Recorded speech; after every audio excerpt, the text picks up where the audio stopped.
gracias por su invitación, gracias por su presencia. Voy a hablar en español.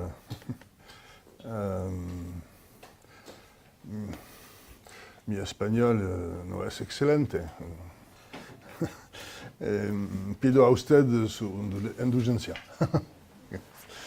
Elegí para esta conferencia a la Universidad de la Frontera, en Temuco, un tema, la transparencia, que permite mostrar al menos tres particularidades de la semiótica que le otorgan su poder heurístico. Primero, la transparencia es una configuración semiótica que pertenece a varios modos diferentes de la expresión: visualidad, modo natural, prácticas, organizaciones económicas y sociales, estrategias políticas, etc. Y se tiene que interactuar con varias otras disciplinas de investigación: física óptica, análisis visual del paisaje y de las imágenes, sociología de las organizaciones, ciencias políticas. La semiótica puede así cruzar varios modos de expresión, reformularlos gradualmente y por acumulación, superposición y saturación, producir finalmente una configuración explicativa transversal. Segundo, frente a un objeto de análisis, la semiótica no intenta describirlo exhaustivamente, sino que define un punto de vista explícito a partir del cual propone una hipótesis de estructuración que luego desarrolla para verificar esta hipótesis. En principio, si el punto de vista, la hipótesis y el método se explican correctamente, el análisis es reproducible y se pueden verificar sus resultados. Tercero, finalmente, a lo largo del proceso, el proyecto científico de la semiótica no puede ser reformular de manera complicada intuiciones simples y triviales, sino todo lo contrario: producir estructuras de significados que en principio no son directamente accesibles para la intuición ordinaria del usuario, ni a la conciencia del sentido común. Se supone que un análisis semiótico nos enseña algo que antes no sabíamos. Entonces, intentaré mostrar cómo. Ahora.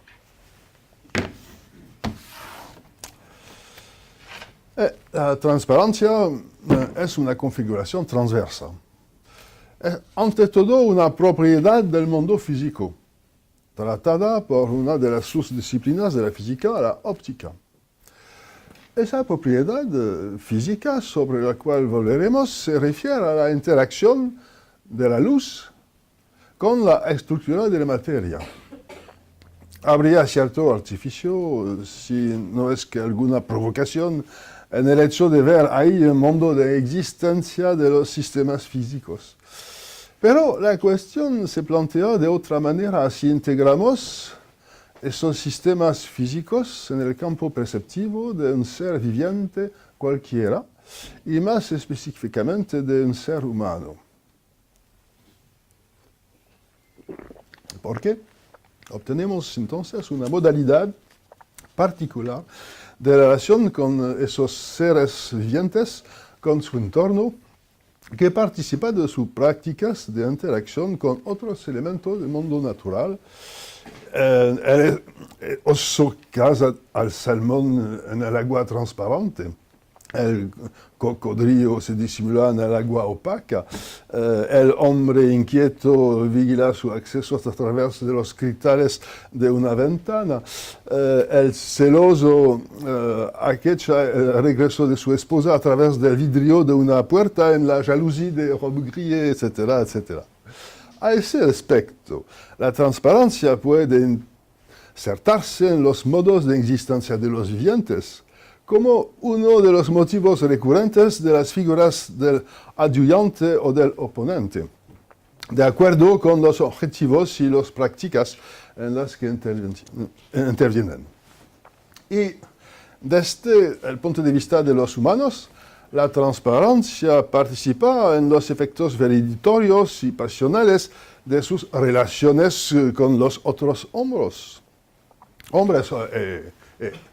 Mujeres. Mujeres y hombres. Y con el mundo natural.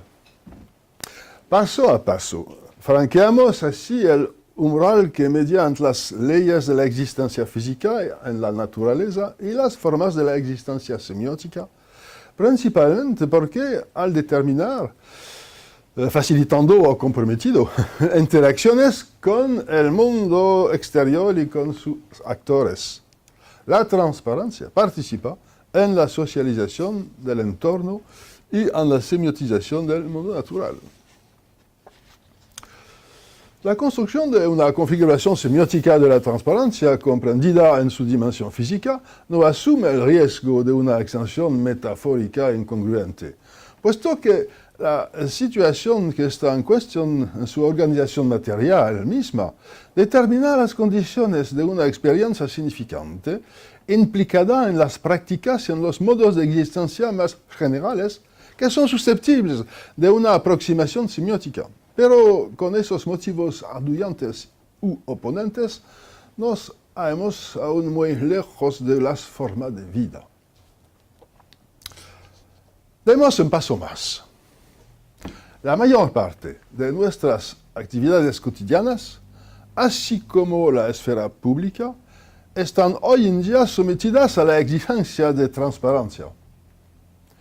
La democracia contemporánea reivindica la transparencia, los medios la exigen o la imponen, las tecnologías de la información y la comunicación se prestan para eso. La transparencia no es, sin embargo, el mejor descriptor de la vida social pública o privada, que se caracteriza más bien por una complejidad y por un entrecimiento de determinaciones, de zonas de sombra y de calles negras, que difícilmente se prestan a esas exigencias. La transparencia es, pues, ante todo, un problema que plantea la vida en colectividad antes de ser una solución. El riesgo de la extensión metafórica no está, pues, aún descartado, en nombre de que la transparencia social estaría ligada con la transparencia en la experiencia de nuestras interacciones con el mundo natural. Eso es justamente lo que la aproximación semiótica del problema permitiría mostrar. Existe una semiosis específica de la transparencia.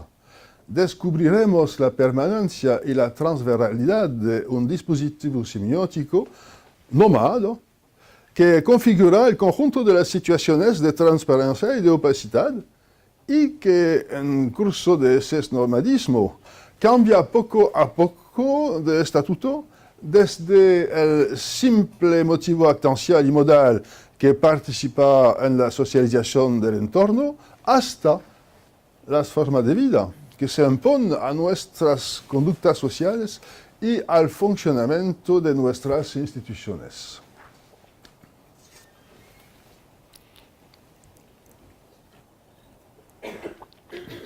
En sociedad, por la opacidad natural del orden de las cosas, justamente, la transparencia es exigida, es un blanco por alcanzar un horizonte deseable o una exigencia pública. A ese respecto, la transparencia funciona como un gran número de esos topos axiológicos que sirven de guía de interpretación en la vida cotidiana. Es mejor ser transparente que opaco. Y nadie soñaría o no ser por provocación con reivindicar el derecho a la opacidad. Se puede, además, imaginar que en nombre de la defensa de la esfera privada o de cierta forma de pensar y de actuar, individuos y grupos podrían resistirse a la exigencia de transparencia. Pero reivindicarían entonces la no transparencia y no la opacidad. Tenemos que ver, pues, con una categoría de pensamiento que es de entrada disimétrica. Estados de cosas opacos o incomprensibles son combinados al convertirse en legibles, comprensibles y transparentes. La transparencia social es el relato de una transformación conducida por un presupuesto axiológico que se impone sin discusión. Sin discusión es justamente el rol de la semiótica, someter a discusión eso que parece obvio. Este estudio propone, pues, una construcción semiótica progresiva. No propone construir el semema en la lengua o los textos, sino más bien establecer el esquema semiótico tal como se perfila a través del conjunto de concepciones, de situaciones, de prácticas que reclaman la transparencia. Se trata, en suma, de convertir una noción polisémica y indecisa en una configuración semiótica. Y solamente entonces la configuración que obtendremos tendrá vocación de jugar el rol de una forma de vida en la sociedad contemporánea.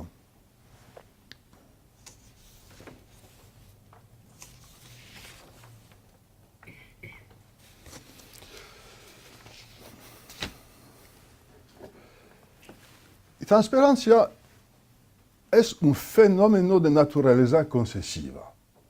Primera hipótesis.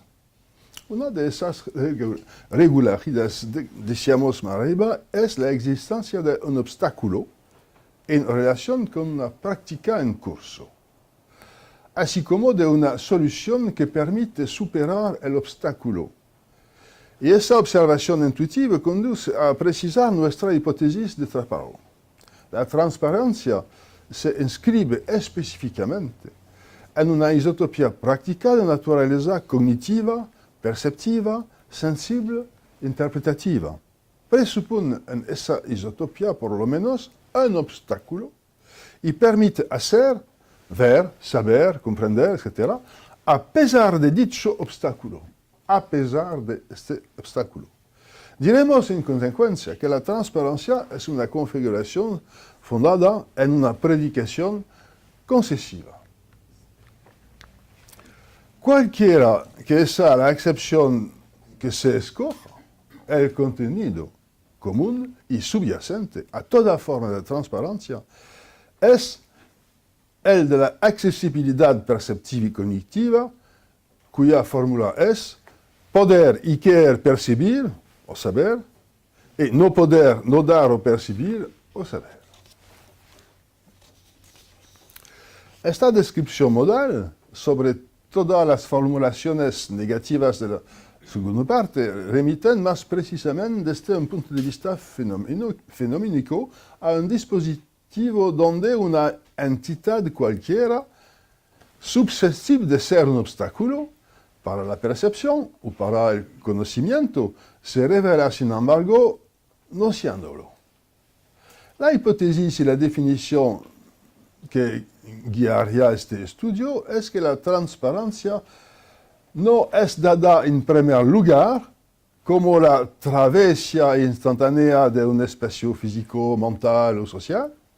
Al contrario, la transparencia presupone una imposibilidad, un obstáculo que será neutralizado por la negación. Y esas dos operaciones, el obstáculo es presupuesto y el obstáculo es negado, constituyen el núcleo conceptual y fenoménico de todas las variedades que vamos a explorar a continuación. Un obstáculo potencial puede ser transformado en non-obstáculo, es decir, en obstáculo virtualizado. La transparencia, por su parte, no es un estado, sino un proceso, o por lo menos una propiedad dinámica que recae sobre la modelización existencial del obstáculo. Potencial, virtualizado. La sucesión de la presuposición y de la negación, de lo potencial y de lo virtual, tiene otro nombre en semiótica. Se trata de concesión. Aquí es la concesión. Aunque no X, no obstante X. A pesar que de X, sin embargo, no X. X, perdone. aunque A está potencialmente disfrazado por un obstáculo, propiedades y condiciones particulares permiten, no obstante, percibir y conocer a A. Eso es la estructura concesiva. Este punto de partida tiene una consecuencia metodológica inmediata. Para explorar la transparencia, uno no comenzará por preguntarse cómo pasan la información, la energía o la percepción, y según qué grado y con qué efecto. Se comenzará, al contrario, por preguntarse de qué naturaleza es el obstáculo, la imposibilidad, el estorbo, de la disimulación o el secreto que la transparencia neutraliza. Mal que bien. Haremos pues la hipótesis en otros términos. Es más productivo considerar la transparencia como un accidente de la opacidad que lo contrario.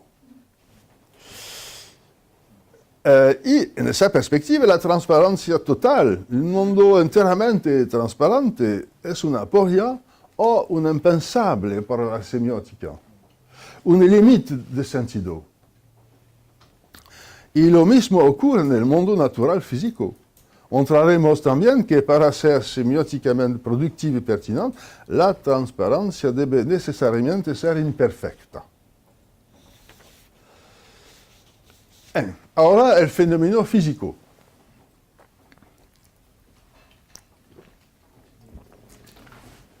En óptica. Ah, vous pouvez, d'accord. Ben oui, mais vous ne l'avez pas donné. Il fallait me le donner. Ahora el fenómeno físico. En óptica, el carácter dinámico de sa propiedad aparece inmediatamente en la definición misma de la transparencia.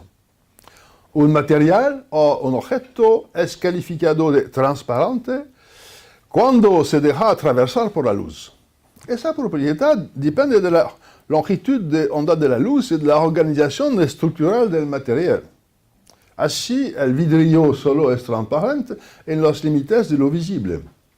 Se ve a través, pero bloquea los rayos ultravioleta, lo cual explica principalmente que uno se pueda broncearse detrás de un vidrio. Más precisamente, ningún material es totalmente transparente. Absorbe siempre una parte más o menos importante de la luz recibida, en función de la longitud de onda. Cuando más débil será la absorbencia de un material ante una longitud de onda determinada, más transparente será para esa longitud de onda. El razonamiento del físico se basa en el mismo tipo de predicación concesiva que de la hipótesis semiótica. Dado un material susceptible de ser un obstáculo potencial para el paso de la luz, se aprecia su transparencia en función de la luz que pasa a través de él, a pesar de todo.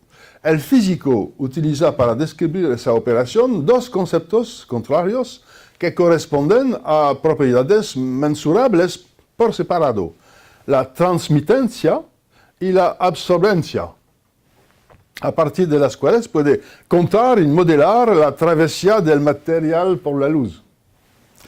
En efecto, la absorbencia de un material se mide a partir de 4 valores de energía. La energía incidente, la que está dirigida sobre el material. La energía absorbida, la energía transmitida a través, y la energía reflejada. 4 tipos de energías. A partir de la energía incidente, el material funciona como un filtro que selecciona y retiene la energía absorbida y reenvía la energía reflexiva. Así, pues, el material conserva la energía absorbida no transmitida y restituye la energía transmitida.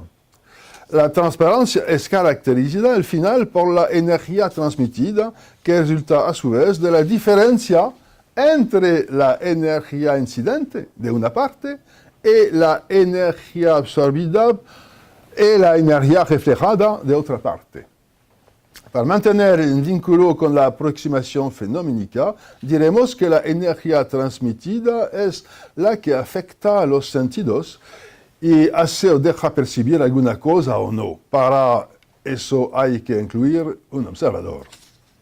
La comprensión física del fenómeno necesita en cierta manera el proceso concesivo que hemos puesto como hipótesis de trabajo. El obstáculo como filtro y la luz como fenómeno de energía seleccionada y divisa. A pesar del filtro y del obstáculo, sea capaz de absorber la mayor parte de energía, en algunas condiciones solo restituye, sin embargo, una cantidad suficiente para que se produzca la percepción. Desde el punto de vista de la estructura predicativa, la relación entre los dos actantes, la fuente y el blanco de la energía, es sometida a la acción de un tercero, el actante de control, y ese actante de control regula y opera la selección, el filtro. El actante de control presenta dos fases en este caso. Primero, las propiedades de la materia atravesada. Y segundo, las propiedades de la energía que la atraviesa, puesto que la absorbencia y la transmitencia son función de la estructura, especialmente cristalina de la materia, y a la vez de la longitud de la onda de la luz. Ese actante de control, el obstáculo filtro, no está pues ni en la materia, ni en la energía, sino a la interacción y a la tensión entre sus propiedades respectivas. El filtro obstáculo es una suerte de actante social entre la luz y la materia. Bien entendido que esta descripción fenomenológica que se superpone a la descripción estrictamente óptica presupone la inclusión de un observador humano. Y solo el observador es capaz de traducir la medida de la energía en procesos diferenciados. Filtrar, retener, reenviar, transmitir, dar a percibir. Pero un científico es un observador humano. Ahora, el fenómeno propiamente dicho semiótico. Para la semiótica de lo visible, el mundo visible tiene lugar por la luz.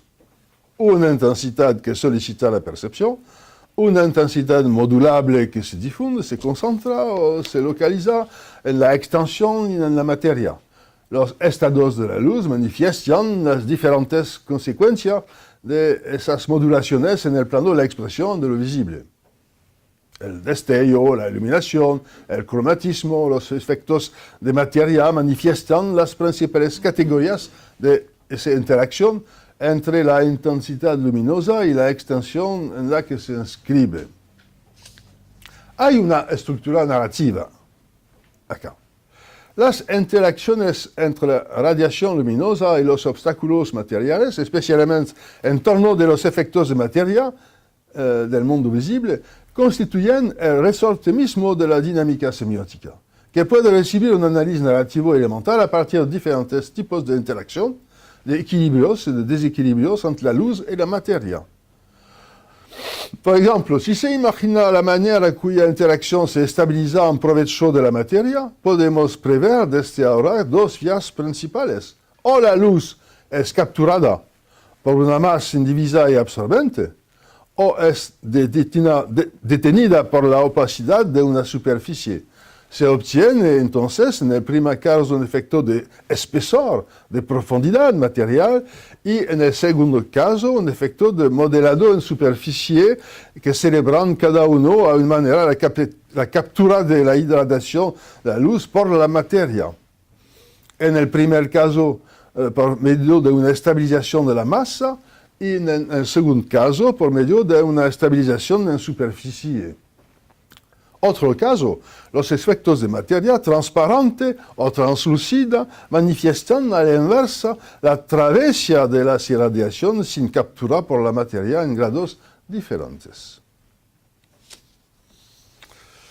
El dominio de lo visible la cuestión de la transparencia puede recibir de manera constante en todas las situaciones fenoménicas una definición narrativa y modal que se apoya en plural cuestiones. Primero, un antagonismo y en interacciones entre dos actores principales, luz y materia. Segundo, variedades de la interacción que traducen equilibrios y desequilibrios entre las propiedades de cada uno, es decir, luz y materia. Y, por fin, para especificar el caso de la transparencia, un predicado concesivo que expresa el cambio de rol dentro de la situación de antagonismo. El obstáculo se pone a colaborar y restituye la luz. La transparencia fenoménica propia de lo visible obedece grosso modo a las mismas reglas que la transparencia física, tal como ha sido descrita por el discurso científico de la óptica, y es conforme con la hipótesis general. En este estadio del estudio de la transparencia, sería arriesgado hablar de forma de vida. Sin embargo, las propiedades esenciales son ya reconocidas. Una fuerte coherencia entre una experiencia sensible y propiedades figurativas, por un lado, y una estructura narrativa y modal constante, por otro lado, que proporciona el núcleo de un relato elemental. Sin contar, evidentemente, con el hecho de que incluso esta transparencia permite continuar y perseverar en una práctica y una estrategia visual interpretativa entre materia y luz. Ahora la cuestión de la enunciación visual.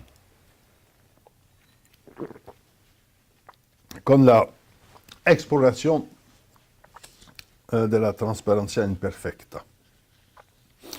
La hipótesis que habíamos diseñado puede ser precisa. Ahora, la predicación concesiva abre la vía para una imperfección. Una energía es detenida o debilitada, pero no por completo. Un obstáculo se opone, pero no del todo. Una porción del mundo es visible, pero imperfectamente. Esa imperfección es el resorte fundador de una dinámica narrativa y la transparencia solo puede ser comprendida entonces bajo la forma de una producción semiótica de una estructura narrativa elemental. En el orden del visible, de lo visible. Es posible mostrar que en un paisaje, considerado como un conjunto significante seleccionado entre el mundo natural, la atmósfera actúa sin ser vista, proyectando una imperfección sobre la porción del mundo visible, desatura, diluye los colores, disminuye los contrastes de formas y las texturas, y lo hace tanto más cuanto más tratamos de ver en profundidad. En el horizonte, la transparencia se degrada y la mayor parte de los rasgos de contraste de lo visible son neutralizados. La descripción plástica del paisaje, en paisaje natural, o fotográfica, o en pintura, para comenzar, en paisaje natural, no invoca por lo general el rol de la atmósfera. Se contenta con anotar que el efecto de profundidad, con propiedad de una porción de espacio natural, es producido en el plano de la expresión por grados de desaturación o de debilitamiento progresivo de todos los contrastes visuales. Esa descripción plástica presupone, sin embargo, sin explicarlo, que un paisaje es un objeto de análisis de naturaleza semiótica o, en breve, una semiótica objeto. Y ni siquiera con él basta para explicar la conversión de una porción de espacio natural en un paisaje. Es decir, para la formación de una semiosis visual, hay que precisar que ha de estar sometida a un punto de vista particular. Porque el punto de vista en cuestión no puede operar sin el efecto de profundidad, que en su correlato objetal es lo visual. Y ese efecto de profundidad solo es debido a la degradación progresiva de la transparencia y en el eje del punto de vista. Por consiguiente, para explicar cómo una porción de espacio natural insignificante se convierte en un paisaje, en un objeto semiótico, es necesario solicitar el conjunto del dispositivo. Un punto de vista subjectal, un observador, una distancia en profundidad, una imperfección visual, la degradación de la transparencia. Le falta aún a este dispositivo el agente de la transformación semiótica. El agente de la transformación es la atmósfera, cuyo espesor invisible hace obstáculo, aunque deja ver, no obstante, el paisaje. La explicación de esta invención semiótica del paisaje es la transparencia imperfecta de la atmósfera. Si la transparencia no está imperfecta, no hay paisaje. Pero no hay profundidad, no hay observador, etcétera, etcétera. El punto de vista en el que se apoyan la enunciación visual y la transparencia imperfecta de la profundidad implican un tercio actante, un actante de control de la relación entre la luz y los materiales del paisaje. Y este actante de control es la atmósfera. La atmósfera controla la relación entre la luz y los objetos figurativos del paisaje. La atmósfera regula el proceso de exploración visual, manifiesta las fases en profundidad gracias a los diferentes grados de imperfección y de degradación de la transparencia. La hipótesis de trabajo puede ser formulada de manera siguiente. En razón de su imperfección constitutiva, la transparencia es un relato en potencia que demanda ser enunciado. Y eso porque la transparencia da lugar a producciones semióticas como imágenes, paisajes y textos. La hipótesis se complica. Estructura concesiva, imperfección, y la imperfección produce la posibilidad de una enunciación y de un relato. Ahora, la transparencia práctica en las situaciones colectivas y sociales. La gestión de los conocimientos en una empresa o en una organización cualquiera tiene igualmente como condición previa la posibilidad de acceder a las maneras de conocer y de gestionar el saber de los actores de la institución. Pero presupone una opacidad, una complejidad que es un obstáculo por el conocer y la interpretación de ce que pasa en la organización.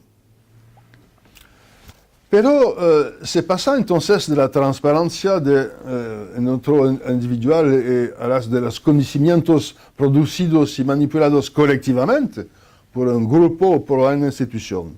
La transparencia no tiene ahora el mismo sentido, puesto que en el primer caso permite el acceso a los procesos cerebrales, mientras que ahora tienen a la mira regulaciones implícitas en las interacciones entre comportamientos individuales y colectivos. Lo que hay que conocer ahora no se hace inaccesible por ocultamiento o por disimulación a la materia ni a la conciencia de un ser viviente, sino simplemente por su carácter inmaterial y no directamente captable. Eso sucede en las interacciones y en un conjunto social y institucional que se supone que no puede ser observado ni en el detalle ni en la totalidad. Se hace necesario inventar una configuración específica para hacer transparentes esas interacciones sociales y institucionales. La versión más corriente, que es además una producción semiótica, la institución debe dar cuenta. ¿Qué es dar cuenta? Producir textos, producir objetos semióticos, producir por lo menos, desea hacer que esté siempre disponible todos los datos que permitan producir textos por demanda exterior. La obligación de rendir cuenta y de producir informes y reseñas puede incluso ser una condición normativa. Esta obligación es definida ahora por la norma AFNOR. AFNOR como la aptitud para rendir cuenta de las decisiones y de las actividades por los organismos y por las autoridades, y en sentido amplio por los interesados y por las partes comprometidas. Cita la norma AFNOR. Los sociólogos han abordado también, por su parte, la misma dificultad. De alguna manera, con otros objetivos, constituye incluso el fondo del método Bourdieu, que no concibe el análisis sociológico sin inmersión del sociólogo en las prácticas sociales. Con ocasión de esa inmersión, el sociólogo debe tomar conciencia de su propia posición y de sus hábitos y concebir su análisis como una interacción entre sus propias posiciones y hábitos y aquellos de los grupos que se esfuerza en comprender.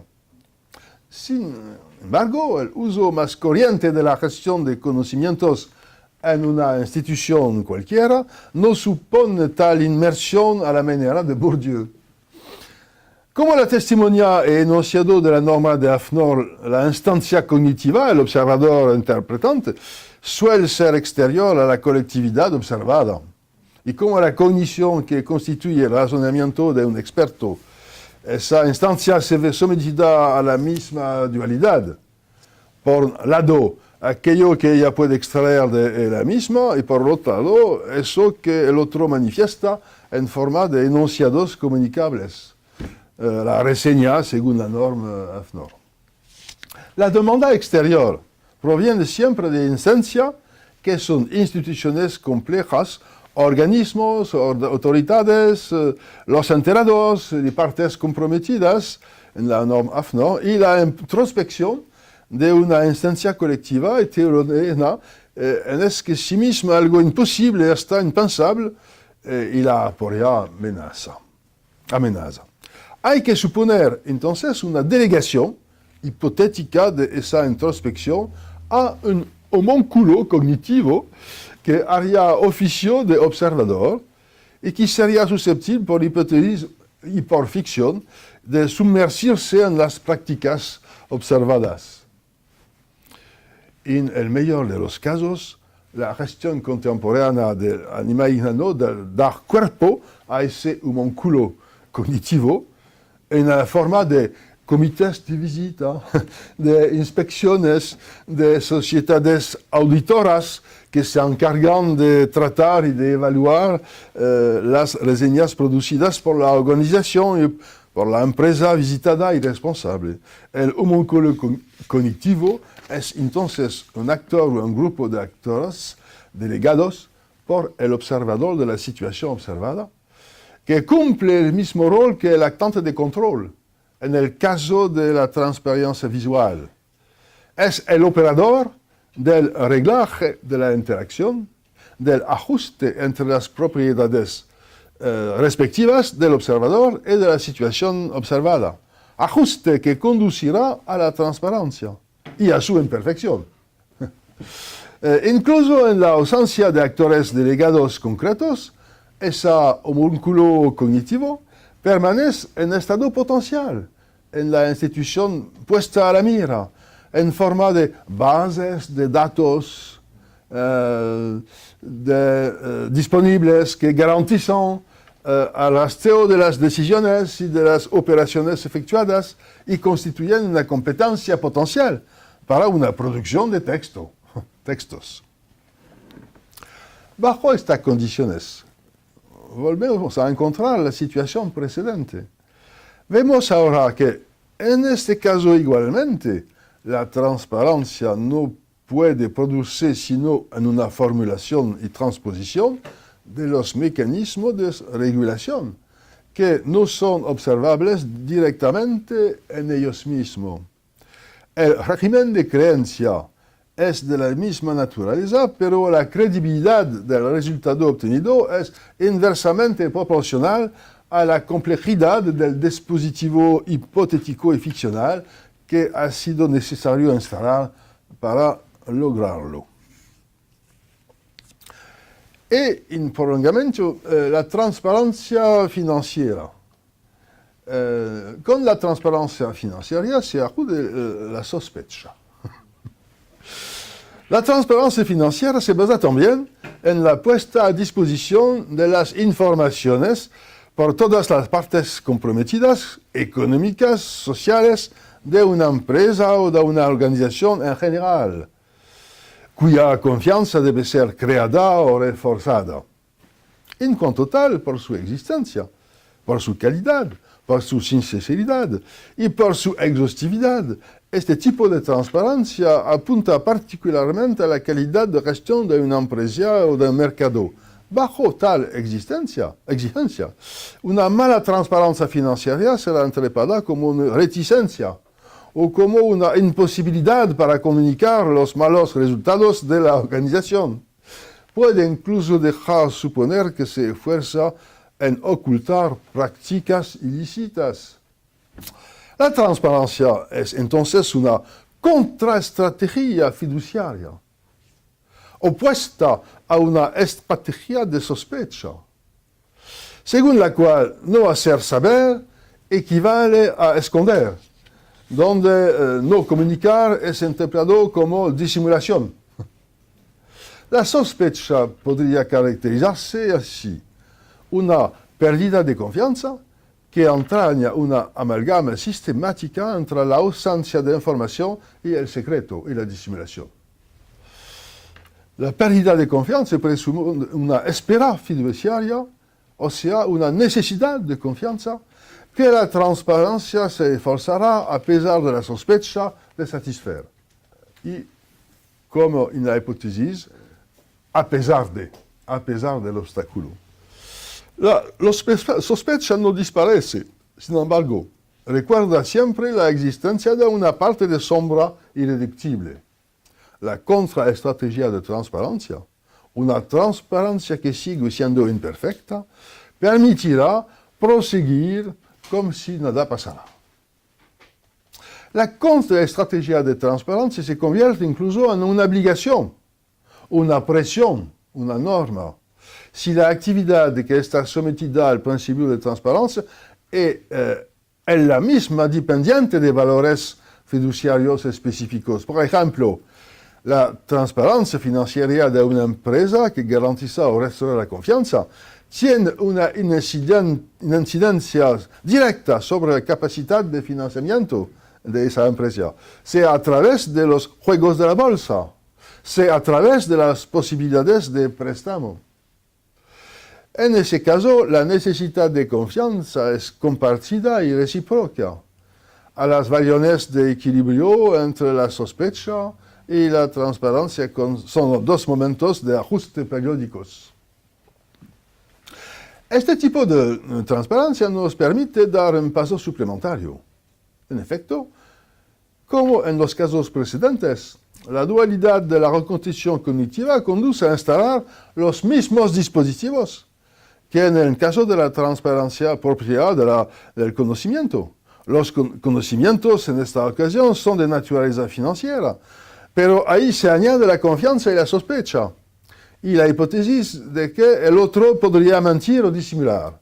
Lo que convendrá examinar con más detalle sería la manera como se somete tal o cual práctica social a una existencia fiduciaria que implica a su vez la transparencia. Por ejemplo, la confianza democrática para las prácticas políticas, la confianza de los mercados para las prácticas comerciales y financieras. Todo un sector de la vida colectiva solo podría funcionar a base de confianza, aunque no lograse jamás una perfecta confianza. y que dice con nosotros ese paso suplementario de la sospecha generalizada y de la transparencia que se esfuerza por responderle. En esa etapa, como puede constatar, la contraestrategia que se enfrente a la estrategia de perseverancia adquiere el cuerpo, se organiza, se encarna de múltiples maneras en la vida social. Ahora, una otra forma de transparencia social, la posibilidad de cadena de imputabilidad. La transparencia de la decisión, y principalmente de la decisión política.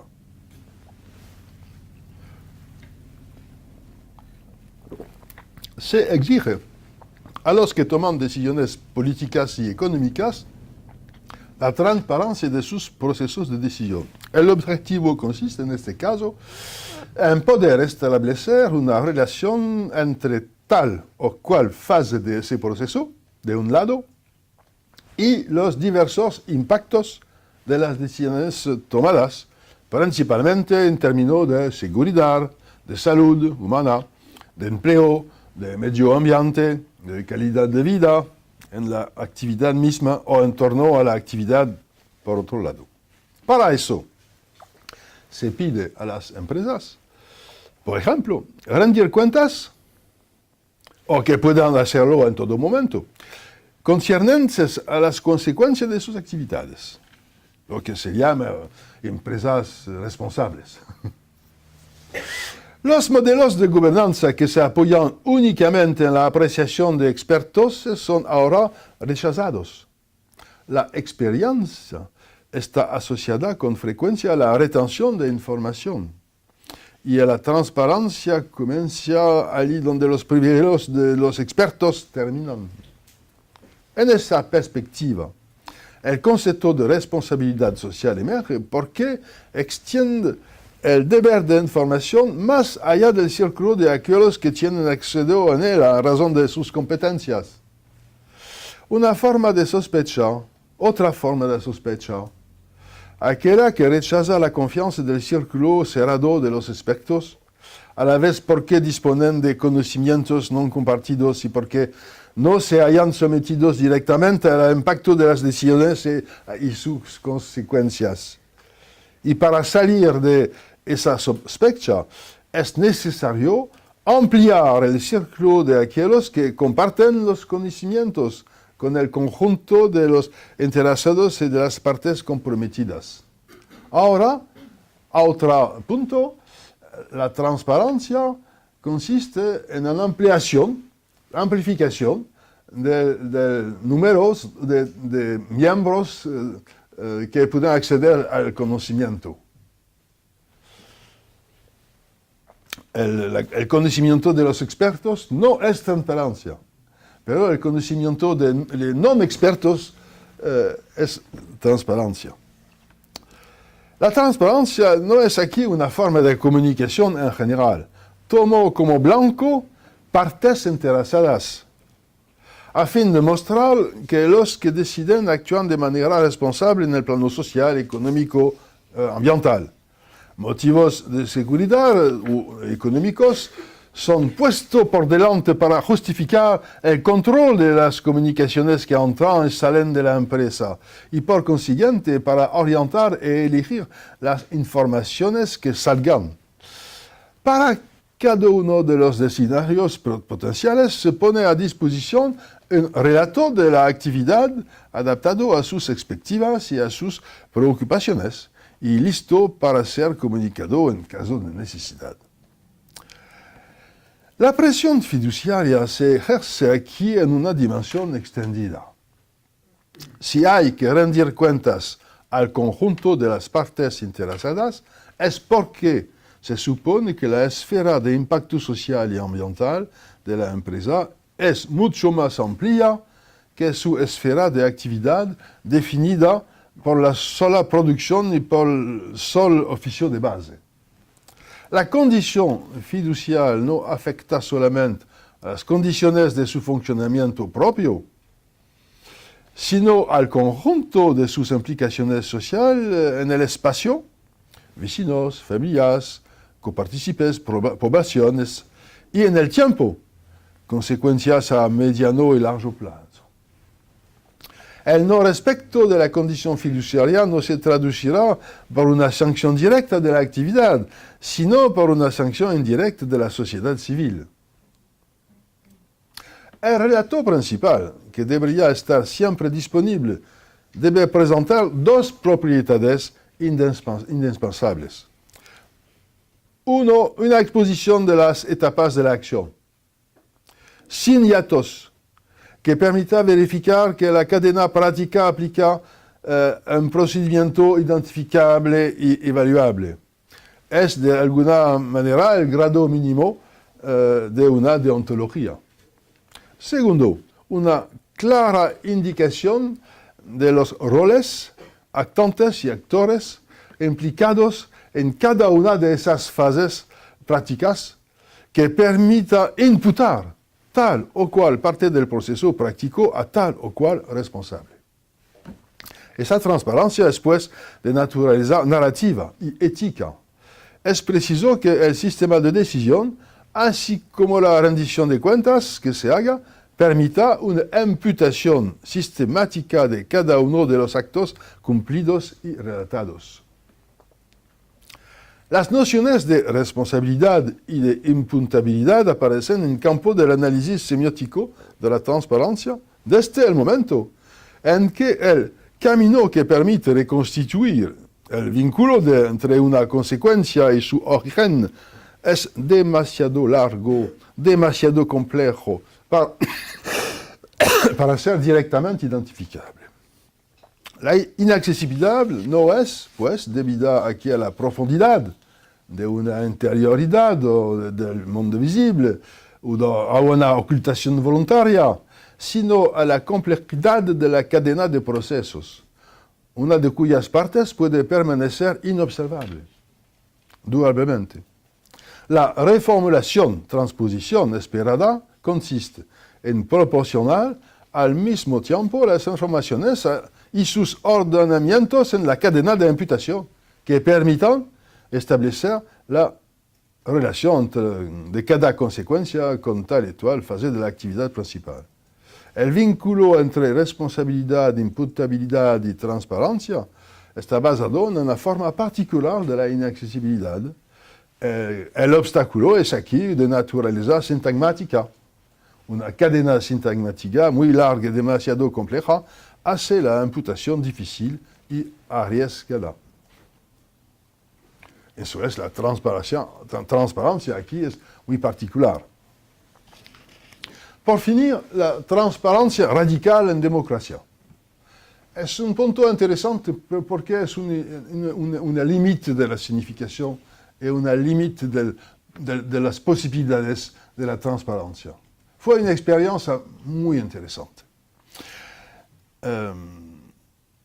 Porque la transparencia radical en democracia no es imperfecta. Debe ser perfecta. Y es el problema. La transparencia radical es preconizada como ideal o como norma para los sistemas políticos democráticos. Es una variante de la transparencia de la decisión, pero de una naturaleza que permite explorar los límites. Así como esta última, en efecto, rehúsa y tacha de sospechosos los procesos de decisión que sean accesibles y comprensibles solo por los expertos políticos. Como la última, también exige una puesta a disposición de la información y del conocimiento para todos los interesados, es decir, para todos los ciudadanos. Todos los ciudadanos. La transparencia gas en política constituye una nueva forma de ciudadanía.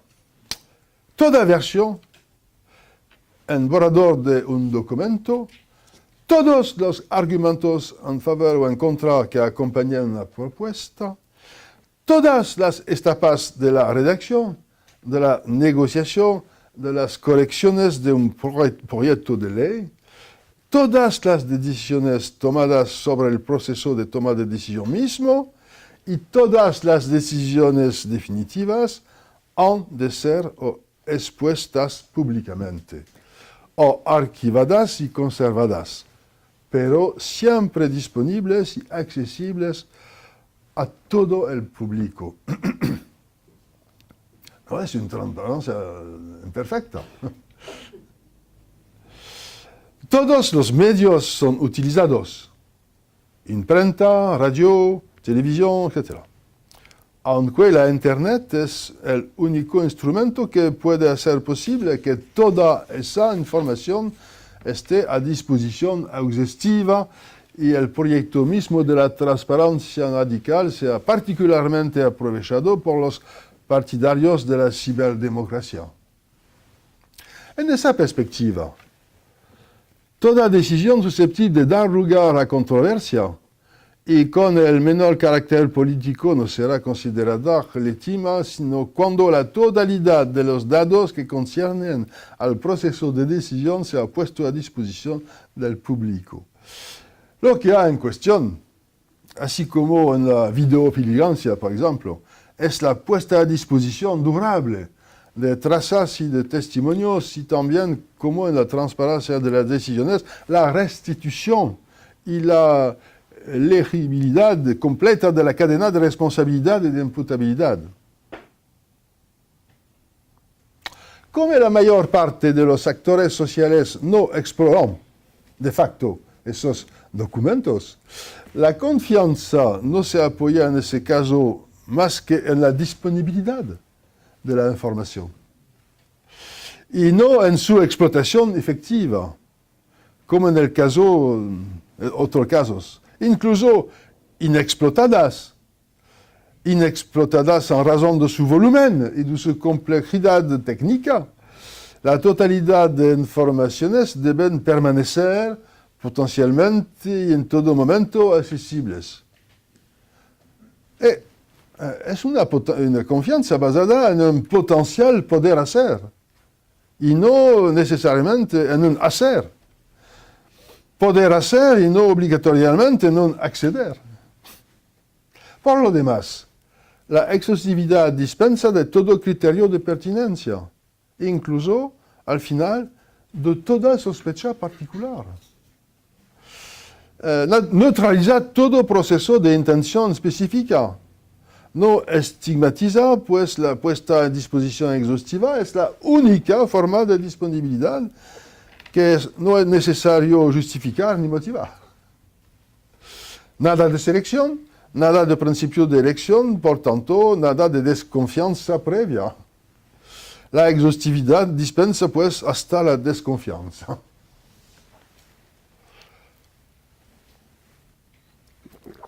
Formas parciales de transparencia radical existen en algunos elementos nacionales a partir del inicio del sistema parlamentario.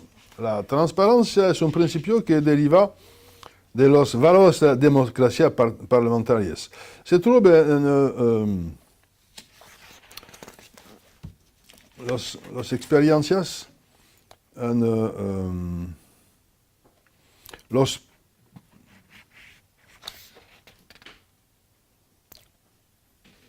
del norte de Europa.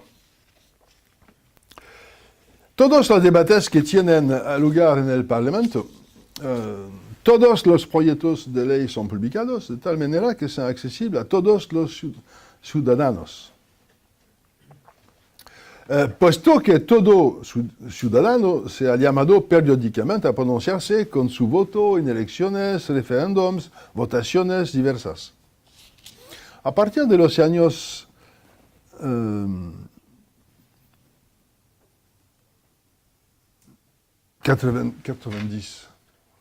90. Varias asambleas nacionales han decidido publicar sus debates y los proyectos de ley en Internet. Como los primeros se encuentran Corea y Hungría. Los países bálticos se hallan igualmente en punta de estas iniciativas. Las cadenas de televisión parlamentarias se multiplican en el mundo entero. las primeras versiones de proyectos de ley, las discusiones, las negociaciones que les concernían, permanecían ante confinadas en los círculos cerrados de los gabinetes militares y de las comisiones parlamentarias. Por constitución no son transparentes. Un signo de los partidos políticos que no lo son más. Sin embargo, dada la complejidad técnica, lógica y lingüística de una ley, la participación del ciudadano es lo más frecuente de pura forma y puramente potencial. Y sigue siendo difícil a pesar de la transparencia radical del nivel parlamentario formal. La publicación de documentos clasificados y de expedientes secretos por el sitio Wikileaks ha planteado el mismo tipo de promesa, más allá de las cuestiones jurídicas ligadas a la violación del secreto de defensa. En una palabra, la transparencia es necesaria, pero no suficiente para la participación pública en las decisiones políticas. La transparencia radical supone en su principio mismo una equivalencia de competencia, comprendidas las que dependen de situaciones pragmáticas de interpretación entre los actores políticos y todas las partes interesadas, o por lo menos la instalación de dispositivos de concertación con los que se podrían neutralizar esas diferencias de competencias. Y hay una situación utópica, una forma de transparencia que se acerca a los límites no solamente de lo que es posible o deseable, sino también de lo que es significante. Ese carácter utópico y crítico remite al principio opuesto desde el inicio, a saber que la transparencia absoluta es un límite impensable para la semiótica y para la física también, para todas las ciencias posibles, porque está más allá del sentido. Según eso, la transparencia, aún la radical, no puede ser más que un compromiso conforme con el funcionamiento general por el cual la opacidad es el fondo sobre el cual, gracias a un reglaje adecuado de interacciones entre las propiedades del obstáculo y las de la información que lo atraviesan, se puede obtener una transparencia negociada y localizada. Je crois qu'il faut que j'arrête. Non, ça va? Non, mais je conclus. Il est l'heure de... Il est l'heure de conclure. Oui, d'accord, oui. Oui, on va donner la parole. Conclusion. Ahora. Ha llegado el momento de recapitular los elementos del núcleo esquemático de las variedades de transparencia. Primero, elementos del núcleo en cuestión, la predicación concesiva y las vaiones fiduciarias. El primero de esos elementos es a la vez fiduciario y concesivo, no solamente concesivo. A todo lo largo de nuestro recorrido, la predicación concesiva se ha manifestado repetidas veces para remitir a un estado o a una transformación fiduciaria, y no solamente una transformación de la percepción. Ya porque el régimen de creencia específico debía ser instalado para resolver una dificultad o una imposibilidad de acceso a la información. Ya porque el marco estratégico general presuponía una confianza necesaria para el desarrollo mismo de la práctica o de la estrategia. Se podría formular así: aunque sé que hay un obstáculo perceptivo o cognitivo entre yo y lo que puede ver o saber, creo, no obstante, que ese obstáculo me deja o me hace ver o saber. Y esta creencia es necesaria porque la neutralización del obstáculo se hace en forma de textos, de imágenes, de objetos semióticos que están interpretados y que yo debe creer. Tal formulación precisa y explicita la naturaleza modal y afectiva de la predicación concesiva. El encadenamiento entre aunque y non obstante, aunque sé y non obstante creo, implica un pasaje del saber al creer. Saber por aunque y creer por non obstante. Desde un punto de vista fenoménico, es incluso aplicable a la descripción del fenómeno físico, puesto que tenemos que admitir que la luz o la energía que interactúa con el material es la misma que la que él restituye. ¿Por qué sería la misma? Y por consiguiente hay que creer que la energía restituida es una parte de la energía incidente, si no el dispositivo físico no es interpretable. La concesión implica pues una confianza y una creencia que en su versión mínima es pariente próxima de nada se pierde, nada se crea, todo se transforma. Las variaciones fiduciarias han sido identificadas, la confianza como presión pública, como condición compartida y recíproca, o también la confianza periódicamente sostenida como fundamento de la notoriedad pública. El control y el reglaje de la interacción, segundo punto de la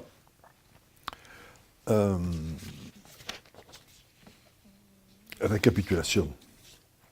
Todos los casos de transparencia implican una interacción entre una materia en extensión y una energía en intensidad, entre una situación o unas vidas y una información esperada de un observador, entre comportamientos y decisiones y informaciones destinadas a partes interesadas. Más generalmente, entre un fenómeno dinámico, energía, luz, información, y un sistema estático y estructurado, materiales, cerebro, sistema social, organización, institución, etc. Un fenómeno dinámico, una fuerza, y un sistema estructurado. La transparencia hemos observado es un reglaje de esas interacciones, que debe conciliar cierto nivel dinámico del uno y cierto estado estructural del otro. Cuando el punto de reglaje es alcanzado, la luz pasa, la vista atraviesa, la información llega. Hemos globalmente imputado ese reglaje a un tercio actante, el obstáculo control y el control. Homúnculo, cognitivo, etc. Ninguna de las situaciones encontradas escapa a la combinación de dos fases de control. Por el hecho de su posición en la interacción, ese control tiene las dos fases, una de filtro estructural y una de homúnculo cognitivo. Si se considera, por ejemplo, la transparencia financiera, de un lado, el sistema institucional y su estructura financiera deben adoptar modos de funcionamiento normados y como tales reconocibles para que sean comprensibles desde el exterior y comparables con un sistema de referencia profesional, reglamentario y jurídico. Es la fase de filtro estructural. Por otro lado, el observador debe admitir, sin poder verificarlo, si no sería una inspección, no un efecto de la transparencia, que los reportes, los documentos y las comunicaciones públicas que de ellos emanan son ciertamente la manifestación directa de esos procedimientos y de esos modos de funcionamiento de la institución, que estaría en condición de recibir si podría permanecer siempre sumergido en el seno de la institución. Es la fase del homúnculo cognitivo. Uno y otro, el filtro y el homúnculo cognitivo, deben estar adaptados para una interacción transparente. La enunciación, tercera punto. Uno de los resultados inesperados de mi estudio se debe a lo que sigue. La interacción transparente, si está bien regulada y si está imperfecta, se encuentra en el origen o inicio de ruta de una producción semiótica. La transparencia hace posible o necesarias enunciaciones específicas y la producción de semióticas objetos como tal de que sea imperfecta, como se verá más adelante. La primera observación proviene paradójicamente de la explicación fenofísica. El sistema conceptual de la transmitencia y de la absorbencia, las medidas de los 4 tipos de energía, incidente, reflejada, absorbida, transmitida, solo son interpretables si nos representamos un proceso constituido por operaciones correlacionadas entre sí e imputables a un actante material único. Debe creer que es un actante único, una sola luz. Eso recibe, eso reenvía, eso guarda, eso restituye. La intuición se prolonga con el fenómeno visual y con su organización narrativa, que explota la misma gama de operaciones. En la interfaz entre la estructura material y la energía luminosa, un actante emerge, el exocontrol, portador del acontecimiento observado y soporte del relato potencial, que él puede hacer una instancia enunciante.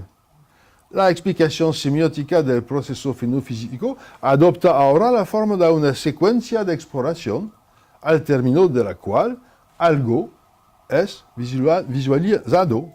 La secuencia de exploración, imputable al actante control, produce en suma una visualización, una imagen, que es una producción semiótica.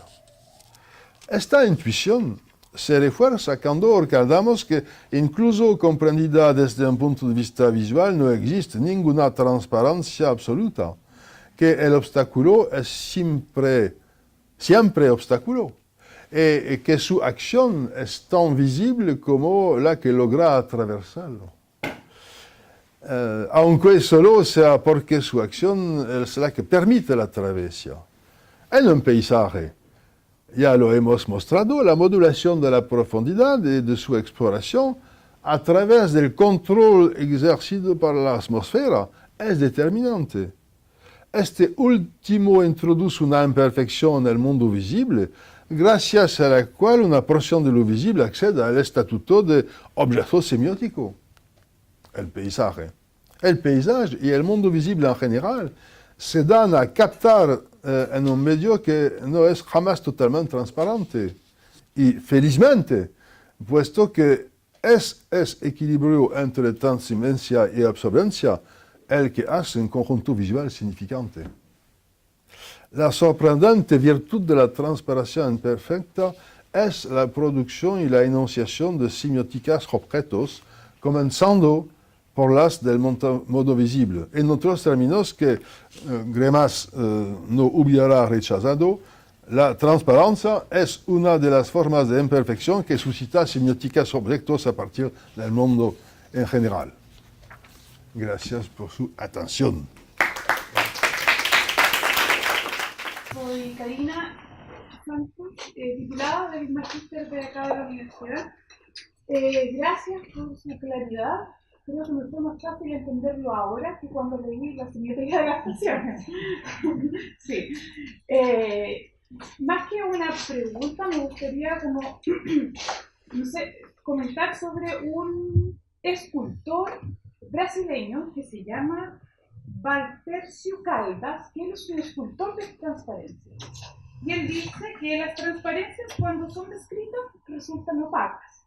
Y él juega justamente con el límite, con los márgenes y las estructuras para reivindicar una transparencia dentro de su escultura. Eso me parece muy interesante y cómo también se relaciona con eso. Y otro texto, ya desde eso como reivindicar una transparencia, pero hay otro lado que vendría a ser como la transparencia viene a ser un obstáculo. Spivak Gayatri, la india, quien es una india que escribió un texto fundamental desde los estudios del postcolonialismo, ella hace una crítica hacia un texto de Deleuze y de Foucault, donde ella critica la no transparencia, en este caso de estos autores franceses, frente a cuando uno habla de aquellos que son los subordinados, no es la palabra, no me acuerdo el concepto, pero quienes están, digamos, marginados. Subalternos, gracias, los subalternos. Entonces, justamente la crítica ahí es que la transparencia oculta, nos deja, en el fondo, hace invisible, y ahí estaríamos asociando la transparencia a la invisibilidad de algo, ¿no? En este caso, de posiciones, ideologías de los autores en función de este campo. Bueno, ese era mi comentario. Mais merci pour les deux. Ah bon, ça marche pas? Il marchait pas tout à l'heure? Si, ça va. Allô? Ah? Non. Oh, je parle fort, alors tant pis, voilà. Donc, merci pour les deux remarques. Je ne connais pas le sculpteur. Je ne sais pas si vous me comprenez en français. Je continue ou bien, je sais pas. Faut-il que quelqu'un traduise? Je ne sais pas. Sí, yo No, ça va. No conoce al autor brasileño. Voilà. De todas maneras. Mais ce que vous en dites montre quel est le rôle des artistes. Le rôle des artistes, le rôle des artistes n'est pas du tout celui des sémioticiens, parce que bien sûr que ce que font les artistes est interprétable par un sémioticien, bien sûr, mais le rôle épistémologique ou politique de l'artiste, c'est d'explorer les limites.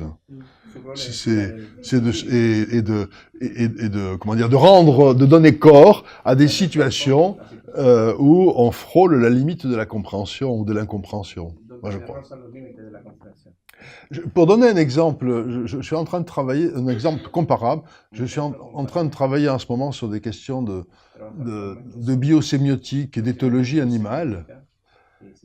Et un philosophe français, Dominique Lestel, explique que les éthologues, pour être dans la vraie compréhension du monde animal, doivent s'animaliser. Mais s'animaliser n'est pas une figure formelle, c'est se mettre parmi les animaux, c'est accepter la contamination, c'est accepter l'intoxication, c'est chercher la limite. Et il dit, les artistes l'ont déjà fait. Les artistes sont capables de construire les situations où ils vont être des animaux comme les animaux, même s'ils n'ont pas le même corps. Les universitaires, beaucoup plus difficilement. Ya los artistas lo habían intentado y que habían logrado esta especie de identificación con el mundo animal. Alors, l'autre question est très différente et peut-être plus importante. C'est la question de l'invisibilité. Claro, dice que esa pregunta es tal vez más importante incluso. C'est une des raisons, sans le dire explicitement, mais vous l'avez peut-être deviné, c'est une des raisons, je dirais politiques, pour laquelle moi je défends une sémiotique de la transparence imparfaite.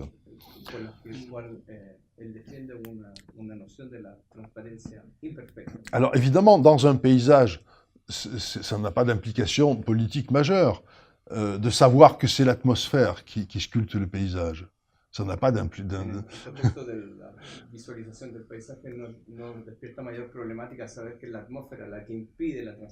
Voilà.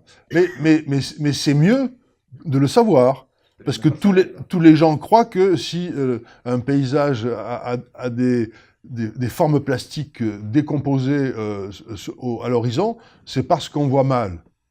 Non. C'est pas parce qu'on voit mal, c'est parce que l'atmosphère décompose et désature.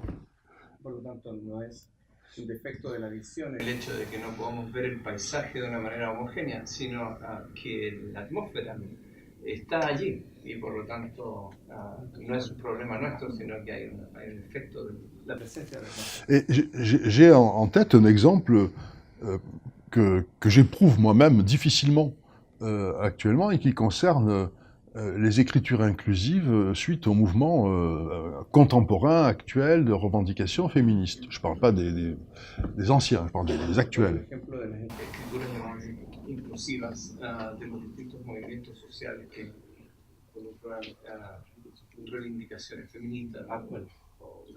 Alors, dans les langues romanes, en espagnol comme en français, enfin surtout en français, on utilise une forme, enfin une morphologie pour le cas générique.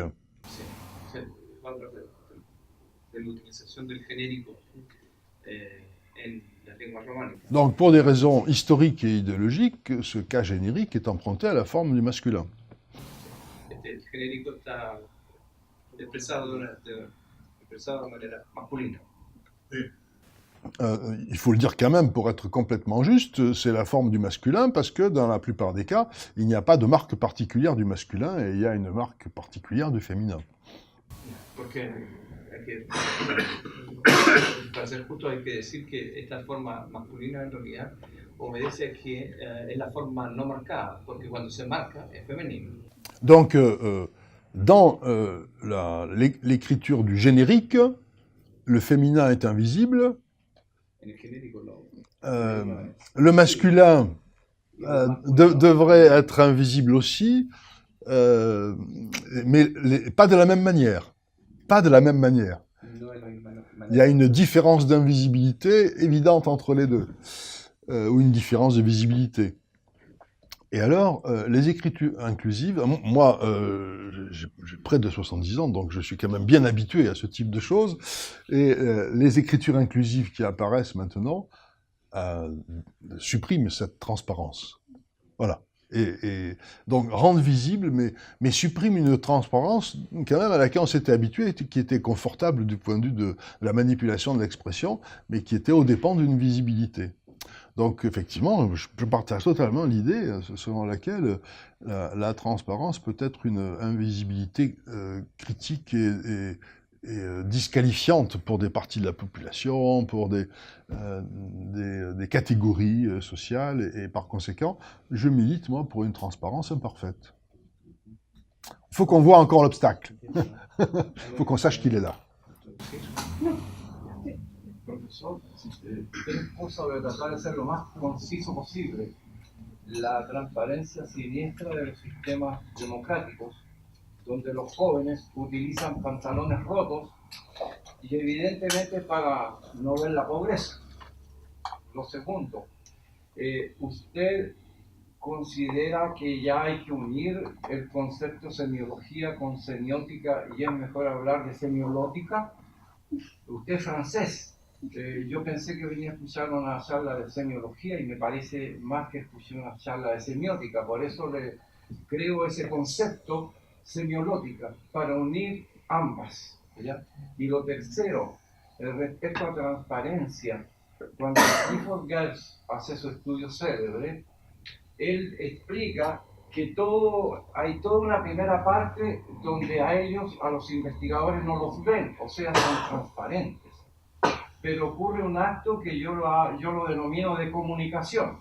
Están mirando la pelea de gallos, llega la policía y todos salen arrancados. Entonces ellos, estos investigadores, entran a una casa y ahí los protegen para que no los tomen presos y los manden a Estados Unidos, a donde sea, estos investigadores. Entonces ahí hay un acto altruista, solidario a hacer en común, hay comunicación. Y a partir de ahí los acogen y los ven. Esas son las tres cosas breves que quería plantear. Merci pour les commentaires. Je vais surtout faire un commentaire sur sémiologie et sémiotique, puisqu'il y a un petit malentendu, je crois. Semiológica. La unión de dos conceptos. La unión de dos conceptos. Oui, mais justement, je voudrais faire un petit commentaire. Pourquoi pas, inventer un nouveau mot, mais je pense que c'est pas utile de trouver des solutions pour des problèmes qui sont pas des problèmes. Et pourquoi est-ce que sémiologie et sémiotique, ce n'est pas vraiment un problème? Parce que ce sont des termes dont l'affectation conceptuelle a changé au moins 3-4 fois depuis 50 ou 70 ans, je ne sais pas. Et donc, ça va encore changer, hein, faut pas se faire d'illusions. Et même à la limite, chaque auteur qui a un peu de notoriété réinvente une nouvelle distribution entre les deux termes, entre les concepts. Donc, c'est plutôt sur un constat très pessimiste. Il n'y a pas beaucoup de chances d'arriver à stabiliser la signification et la distinction entre sémiologie et sémiotique, que je dirais, c'est peut-être pas la peine d'essayer de fabriquer un nouveau terme pour les réunir. Parce qu'on réunit quoi? Ben justement, on réunirait des choses qui changent sans arrêt. Par exemple, il y a eu une époque en France où sémiologie, c'était... ¿Necesario traducir una parte? Sí. Todo.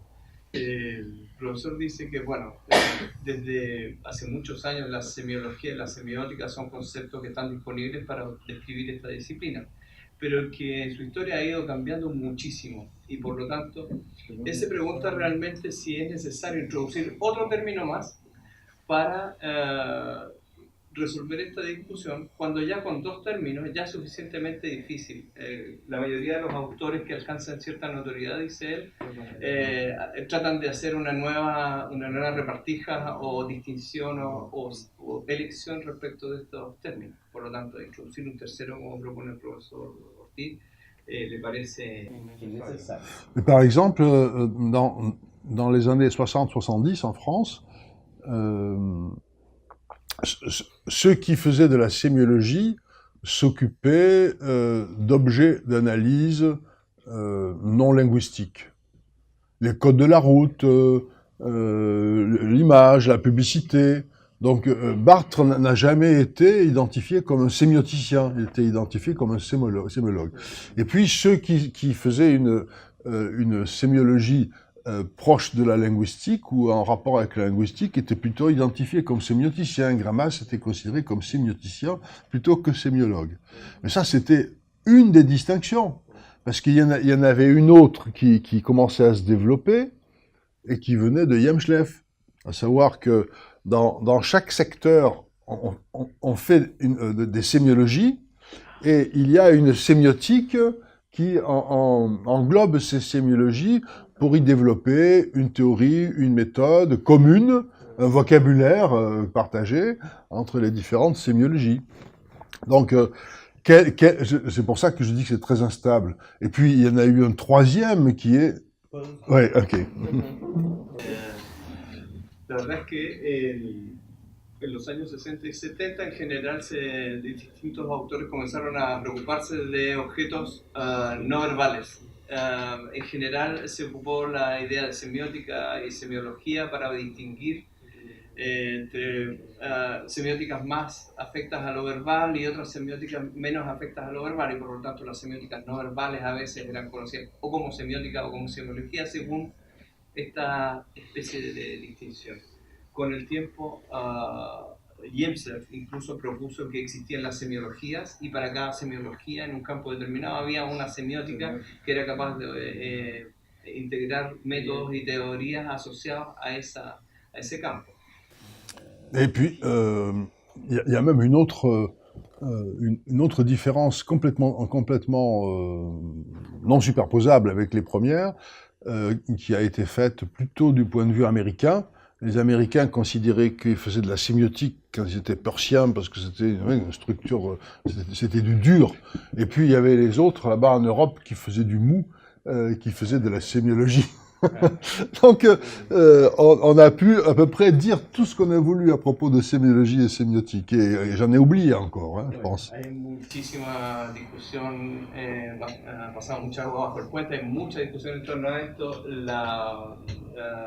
La que se acuerda de una de las distinciones importantes es que los norteamericanos, o sea, los estadounidenses, tienden a identificar con la semiótica la filosofía peirciana, sobre todo, y dejan el concepto semiología para referirse un poco despectivamente a lo que se hace en Europa. En general, todo lo que se hace en Europa es mera semiología y la verdadera semiótica es la de Peirce.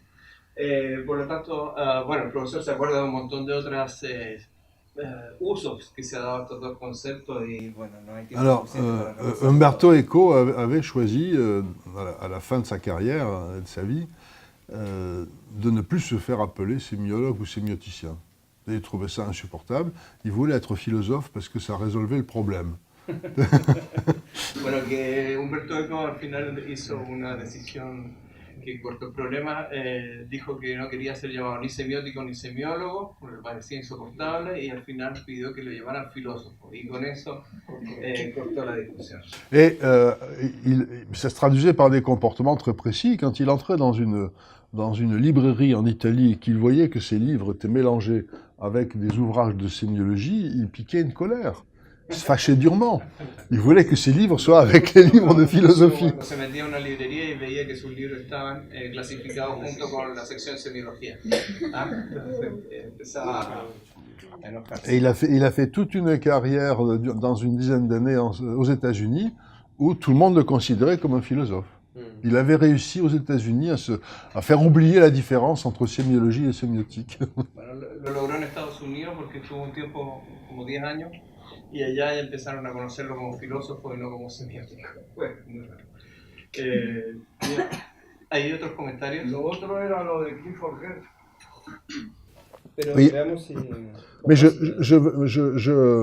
connais Clifford Geertz, mais je n'ai pas bien compris comment dire, l'objectif de votre commentaire.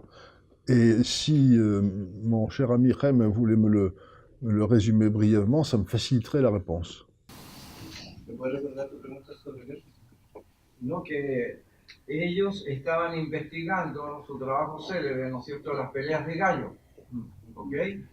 Pero la gente no los veía, no los rechazaban ni los aceptaban. Pasaban los investigadores ahí y no los veían, eran transparentes. Él lo dice. Entonces, cuando un día está la pelea de gallos, que están prohibidas, pero se hacen, llega la policía y ellos salen arrancando y entran a una casa. Y a partir de ese momento, los ven y los ayudan en la investigación. O sea, lo que yo denomino es que en ese momento hay comunicación, hay un acto altruista solidario a hacer en común, los aceptan y a partir de allí entonces ellos pueden realizar sin problema su investigación y Clifford Geertz se hace conocido entonces con el modelo de referencia teórica culturalista, la antropología cultural.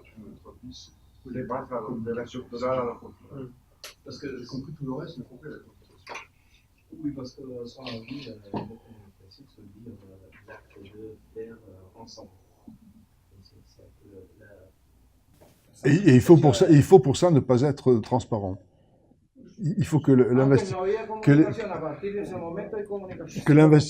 le chercheur soit visible en tant que chercheur. Oui. À son avis, pendant qu'il était en poste invisible, il n'y avait pas de communication, puis il y a eu communication du moment où c'était visible. Je comprends, non, mais je vois bien le problème, mais je ne comprenais pas la communication, c'est pour ça que j'avais un problème.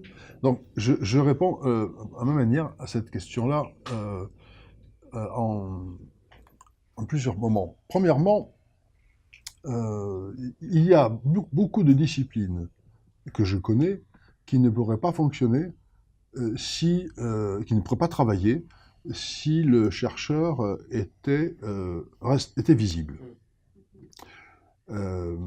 C'est le cas, par exemple, très techniquement et très précisément, c'est le cas de la sociolinguistique.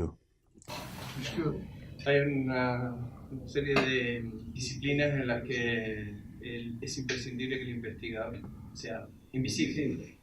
Por ejemplo, la sociolingüística. Alors, c'est le cas de la sociolinguistique parce que celui qui doit recueillir les informations, c'est-à-dire les types d'énoncés verbaux qui sont produits par telle catégorie sociale, ne doit pas être identifié comme appartenant à une catégorie sociale particulière et surtout pas à une catégorie sociale différente. Parce que les énoncés ne se produisent que dans des interactions bien identifiées entre catégories sociales identiques ou entre catégories sociales différentes. Et donc on perturbe complètement le système si on apparaît comme chercheur.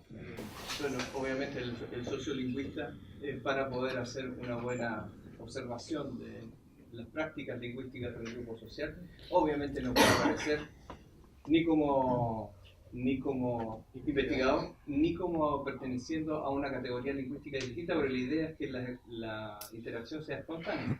Entonces, para poder mantener esa especie de indiferenciación, necesita ser invisible como investigador. Alors on peut toujours ensuite se montrer comme chercheur, et puis, mais il faut avoir recueilli d'abord les éléments de corpus, parce que sinon on les obtiendrait jamais. Et si c'est technique, c'est en même temps technique et quand même très, très important du point de vue, je dirais, culturel et linguistique. C'est que on fait l'hypothèse que chaque membre de n'importe quelle communauté linguistique connaît tous les registres de langue possibles et qu'il n'est pas limité à l'utilisation d'un seul. Donc, si on le met face à quelqu'un qui est d'une autre catégorie sociale, il va aller chercher dans les registres celui qui semble correspondre à cette autre catégorie sociale et qui ne sera pas celui qu'il utilise avec ses propres amis et ses propres parents. Peut-être qu'il va faire des fautes, peut-être que ça sera mal construit, mais ça sera un registre qui ne sera pas celui qu'il utilise lui-même avec ses proches. Donc c'est une hypothèse sur la structure sociale du langage qui est très particulière et qui est très importante. C'est que cette invisibilité, ça dépend d'une simulation qui est une opacité à sa vraie identité comme chercheur. Alors il y a invisibilité, mais non transparence. La problemática metodológica es que el sociolingüista tiene que pasar por alguien, pasar desapercibido y pasar como si fuera de la misma categoría social que la tuya. El problema es que al hacerlo es invisible para el otro, es decir, su calidad de investigador es invisible para el otro, pero al mismo tiempo no es transparente. ¿Sí? Entonces la invisibilidad y la transparencia, por lo menos en mi opinión, y no sé si son dos conceptos distintos. Para ser invisible, a veces no hay que ser transparente. Et le cas de Clifford Geertz, enfin, c'est l'ethnométhodologie, donc on est dans le cadre de recherches qui sont tout de même celles de l'ethnologie, va dans le même sens, mais c'est encore plus délicat. C'est encore plus délicat, parce que évidemment qu'un chercheur qui arrive dans un village ou dans un quartier pour faire l'ethnologie de ce village ou de ce quartier et de ses habitants, s'il est repéré comme chercheur et qu'il reste dans une position de chercheur, il n'accédera pratiquement jamais aux bonnes informations et aux bonnes interprétations. Par conséquent, lui aussi, il doit se rendre d'une certaine manière invisible.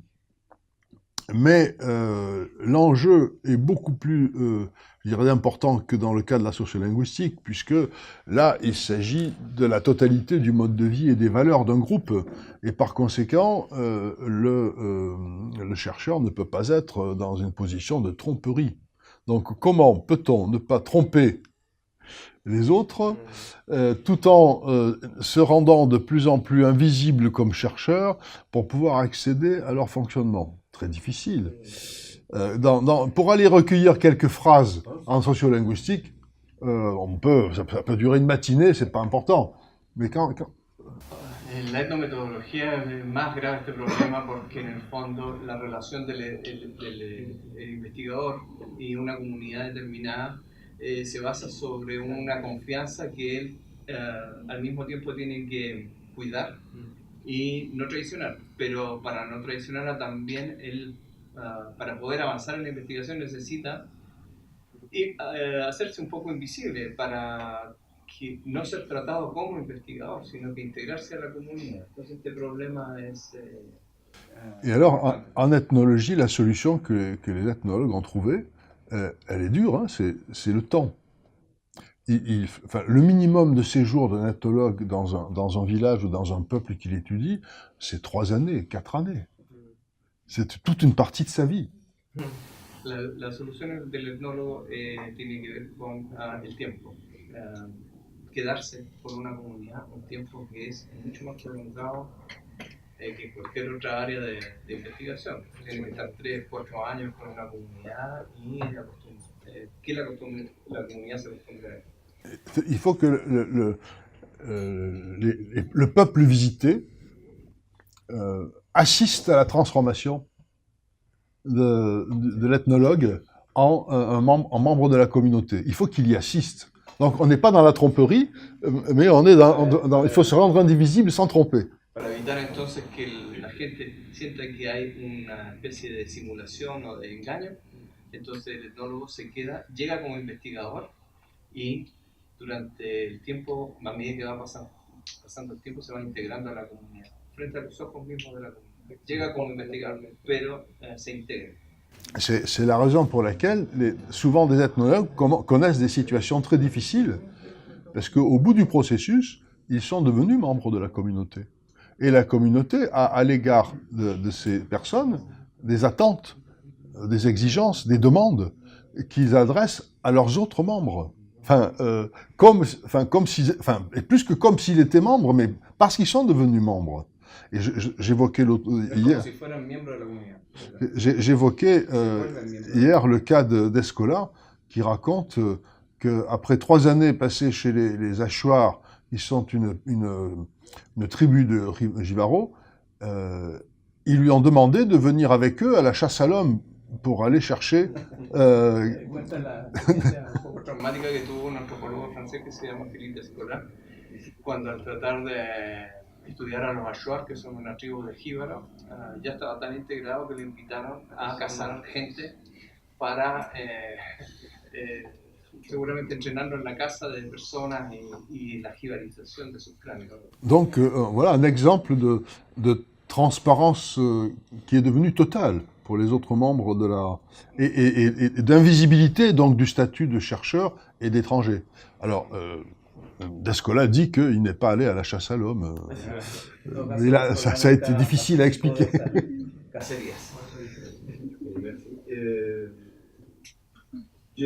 No sé, creo que estamos muy alcanzados de hora.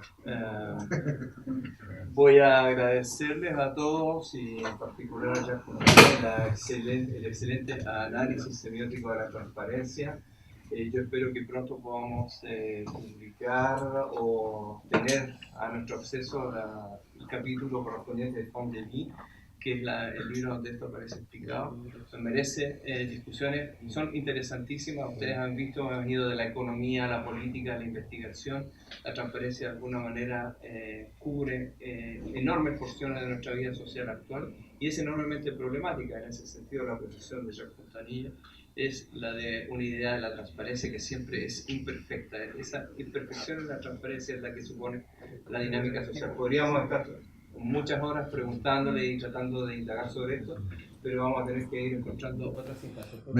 Mais moi, je vous remercie aussi parce que vous avez ajouté un domaine vraiment passionnant à cette question de la transparence, celui de la transparence méthodologique du chercheur. Sí, bueno, le agradezco el hecho de que hayamos, colegas y entre todos nosotros, indagado sobre este aspecto nuevo de la transparencia, que es la transparencia metodológica y del investigador. Muchas gracias a todos.